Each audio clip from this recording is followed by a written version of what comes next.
Buenos días, estimados estudiantes. Hoy día trataremos el tema Bolívar y el fin de la ocupación española.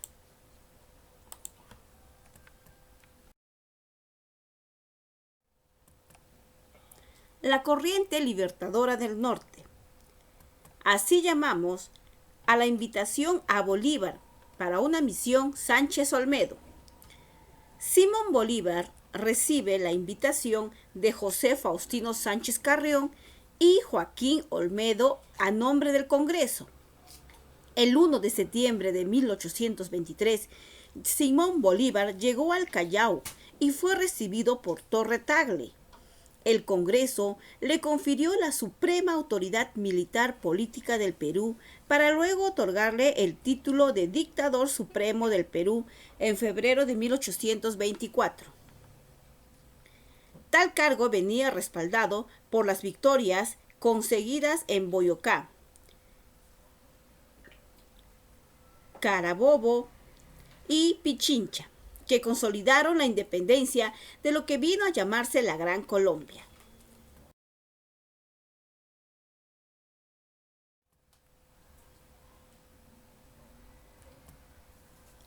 La corriente libertadora del norte, los antecedentes son que se originó en la capital, en la Capitanía General de Venezuela, al mando del general Simón Bolívar, el Libertador. Se obtiene la independencia de Colombia, Boyacá, el 7 de agosto de 1819, en Venezuela, Carabobo, el 24 de junio de 1821 y en Ecuador, Pichincha, 24 de mayo de 1822. Simón Bolívar ingresó al Perú en septiembre de 1823. Desembarca en el Callao. Se le nombra suprema autoridad militar. El Congreso destituye a Torre Tagle y lo nombra dictador. Así, Bolívar, ya en el Perú, reorganiza el ejército al mismo tiempo. Ribagüero conspira y escribe a la Serna para instaurar una monarquía, siendo esta forma considerado un traidor por Bolívar, quien ordena su captura para su posterior fusilamiento, pero Ribagüero huye a Europa. Estando Bolívar en Lima por esos meses, decide retirarse a Pativilca por cuestiones estratégicas. El Congreso destituye a Torre Tagle y nombra a Bolívar suprema autoridad militar. En tanto, se mantuvo Torre Tagle en el ficticio cargo de presidente de la República y se dispuso que debía consultar con el Libertador sus decisiones. Por este motivo, entra en conversaciones con la Serna y le propone lo mismo que Ribagüero. Al ser descubierto por Bolívar, logra huir al Real Felipe con Rodil.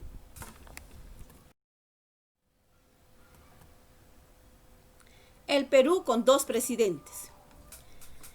Esto se da en la campaña final, ya que el 22 de enero de 1824, Pedro Antonio de Olanieta se subleva en el Alto Perú. El virrey envía a Valdés a enfrentarlo. Ahí se da la batalla de Junín. En esa campaña final también, Bolívar, ahora nombrado dictador supremo del Perú por el Congreso, reorganizó su ejército desde su cuartel general en Trujillo. Se rodeó de eficaces colaboradores peruanos como José Faustino Sánchez Carrión, a quien nombraba secretario general, también a Manuel Lorenzo de Vidaurre e Hipólito Unanue. Y en abril de 1824, Bolívar había organizado un ejército bien disciplinado, de unos 8,000 hombres. En mayo se dirigió con él a la Sierra Central para seguir concentrando fuerzas. Ahí es donde se da la batalla de Junín. La batalla de Junín se da en Pampa de Junín el 6 de agosto de 1824, llevando 1,000 soldados, caballerías versus 1,300. Simón Bolívar versus José de Canterac. Duró 45 minutos con arma blanca. La intervención de los húsares del Perú, comandado por Isidro Suárez, José Andrés Razuri, cambió la orden de retirada por el ataque. Y Guillermo Miller comunicó a Bolívar de la victoria.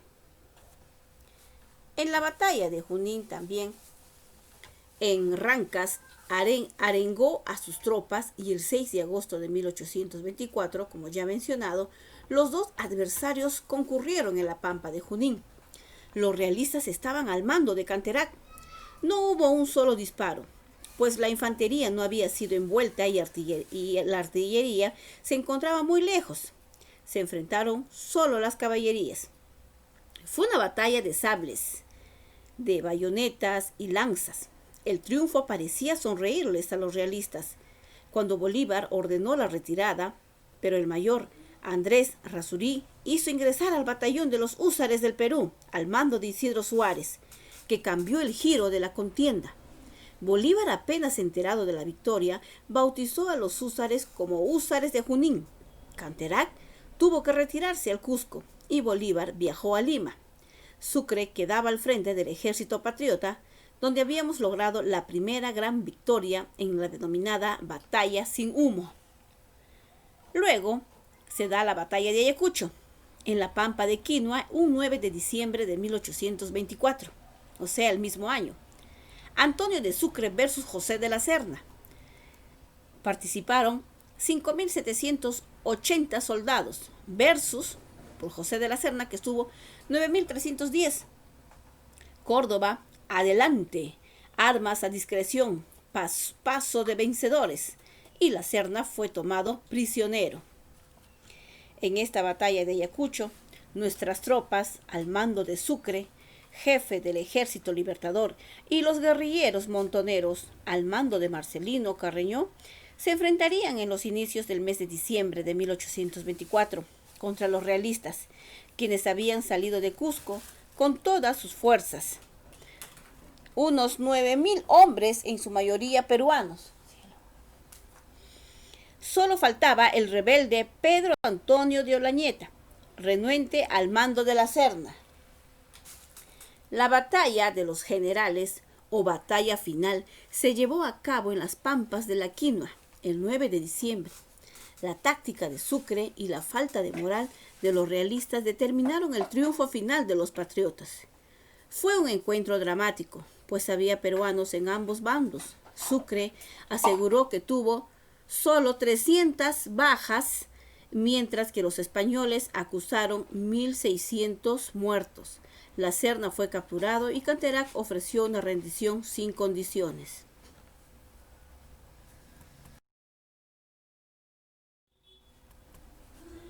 Señales. Aquí se da la capitulación de Ayacucho. Firmado el 11 de diciembre de 1824. Antonio José de Sucre y José de Canterac. El territorio peruano será entregado a los libertadores. Todo español podrá libremente regresar a su país. El Perú pagará su pasaje. Todo español que quisiera quedarse, deberá nacionalizarse. Todo militar mantendrá su empleo. Se respetan las propiedades de los españoles. El Perú reconoce una deuda con España. Esos son los acuerdos firmados en la capitulación de Ayacucho. Esta capitulación, alumnos, dio término a la guerra. Fue firmada por Canterac y Sucre, luego de la victoria patriota. En ella, España reconocía la independencia del Perú a cambio de un pago o deuda de la independencia, una especie de indemnización de guerra. En el documento, además, los patriotas permitieron a los realistas la opción de quedarse en el Perú, transformados en ciudadanos de la nueva nación, respetándose sus propiedades o embarcarse a España. La mayor parte de los oficiales realistas prefirieron el regreso a la península. Aquí también se da la dictadura de Bolívar, donde Bolívar convocó al Congreso y presentó su renuncia. El Congreso prorrogó su mandato y se declaró en receso para dejarlo en libertad de acción. Es así que intentó establecer sus ideas políticas para Hispanoamérica. Bolívar, como gobernante del Perú, convocó el Congreso de Panamá para hacer realidad su ideal integracionista de las repúblicas que se habían emancipado de España. Y los planes políticos de Simón Bolívar fue la creación de Bolivia. Sucre convocó a un congreso en Chuquisaca el 10 de julio de 1824, donde nace la República de Bolivia, siendo Sucre su primer presidente. Y en el Congreso de Panamá, el 22 de julio de 1826, Bolívar intentó formar una confederación latinoamericana.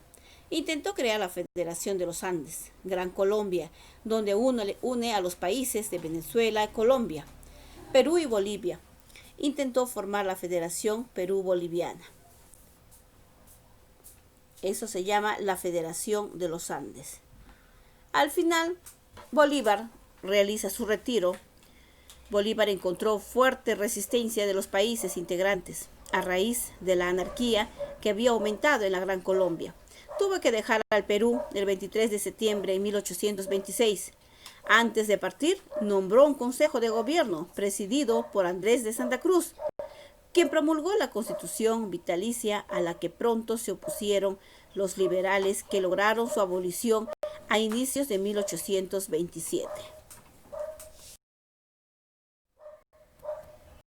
Eso es todo en cuanto a la biografía pequeña o la corriente libertadora del norte. Muy bien, alumnos, gracias por su atención.